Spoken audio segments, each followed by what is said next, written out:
কি করছো তুমি আমার এটা? সরি, আমাকে ক্ষমা করে দাও মা।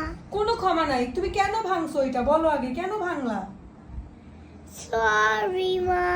কিসের সরি? এখন আমি এটা কিভাবে ঠিক করব? আমাকে ক্ষমা করে দাও। ক্ষমা করে দিব? তো আমি এটা কিভাবে ঠিক করব বলো? তুমি কেন ভাঙলা? সুপার গ্লু দিয়ে লাগাইতে হবে। সুপার গ্লু দিয়ে লাগাতে হবে? হ্যাঁ, ফু দিলে ঠিক হয়ে যাবে। সুপার গ্লু লাগায় ফু দিলে ঠিক হয়ে যাবে? হ্যাঁ, বাতাসে রাখলেই। তুমি কিভাবে জানলা? কে বলছে তোমাকে? বাবা। বাবা বলছে? হ্যাঁ। ঠিক আছে, তাহলে বাবা আসলে আমার এটা ঠিক করে দিবা। ওকে ওকে। ওকে। বাবা ঠিক করতে পারবে, আমি ঠিক করতে পারি না। বাবা ঠিক করতে পারে, তুমি ঠিক করতে পারো না? তাহলে তুমি কেন ভাঙলা? ঠিক করতে পারো না, ভাঙতে তো ঠিকই পারো, কেন ভাঙলা? Sorry. Okay, it's okay. Classic.